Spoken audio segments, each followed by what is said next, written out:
Esse centurião era um homem que era comandante de 100 soldados romanos. Esse centurião, esse homem de poder, ele estava ali não pedindo por ele, mas estava pedindo por alguém que estava ao comando dele. E ele então sai e vai buscar ajuda em Jesus.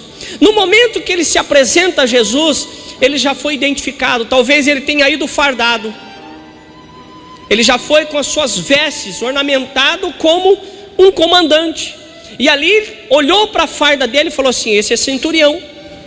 E nesse momento, esse centurião, ele esqueceu a sua autoridade diante de alguém que era mais poderoso do que ele.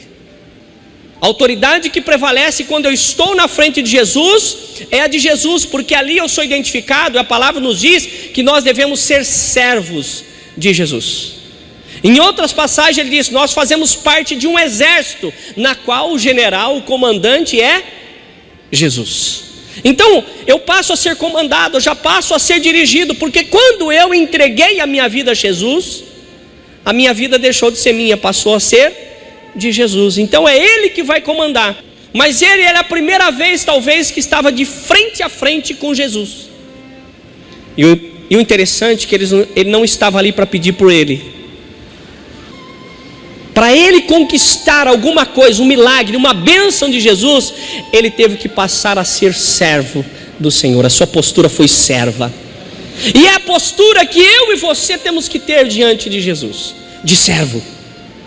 Ele teve que vencer todos os obstáculos. E eu acredito que o maior obstáculo que uma pessoa pode vencer, que sente maior dificuldade em vencer esse obstáculo, é o mais difícil.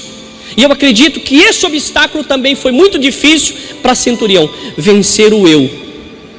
Chegar para Jesus implorando foi difícil.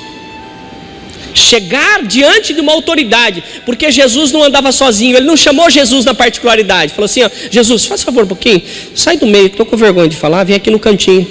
Não, a palavra nos dá a entender que ele chegou no meio da multidão e implorou diante das pessoas. Alguém com uma autoridade se implorando, ele teve que quebrar muito o seu eu.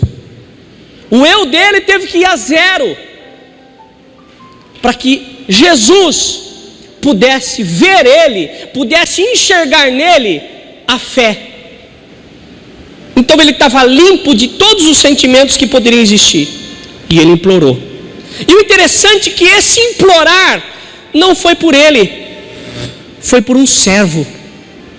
Ele estava implorando isso, ele se posicionou, ele se humilhou, venceu o obstáculo do eu, e não era por ele, era por uma outra pessoa.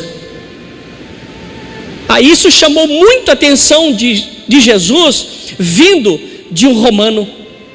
A gente percebe nesse momento Jesus, alguém pronto a atender aquele que se humilha diante dele.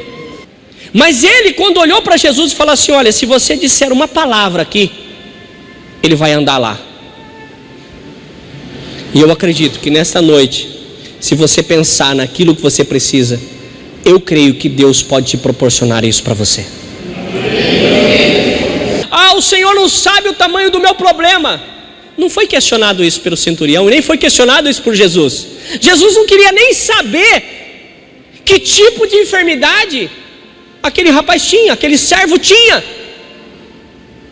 Mas a fé daquele que pedia ia mudar qualquer história. Aquele acamado poderia estar morto que nem Lázaro, poderia estar enterrado que nem Lázaro. Se Jesus liberar uma palavra, não importa a situação, vai acontecer. Aconteceu lá, pode acontecer aqui nessa noite, mas precisa Jesus encontrar em mim e você uma postura, um posicionamento do centurião. Os milagres, houve alguns passos que precisou ser dado por esse centurião, que talvez seja passos semelhantes que eu e você precisamos dar para conseguir uma bênção de Deus. O primeiro, o centurião foi até Jesus, ele procurou Jesus, e é o que nós devemos fazer. O segundo, contar a sua história, contar o seu problema para Jesus. Foi isso que o centurião fez depois de ir até Jesus. Ele falou: olha, eu tenho um servo lá assim, assim, assado, está desse jeito, e você também, nessa noite está falando assim, ó: Senhor, o meu problema é esse, desse jeito, Senhor, você também, eu creio que isso você está fazendo, você vai fazer, ou isso você já fez. Então você também já está no segundo passo que foi dado pelo centurião. O terceiro foi aquilo que o centurião reconheceu, que ele era um homem pecador. Ele reconheceu que ele era limitado, que mesmo ele sendo um comandante sobre 100 soldados, por isso o nome dele era centurião, ele reconhecia que por mais que ele tivesse poder, existia alguém que tinha mais poder que ele.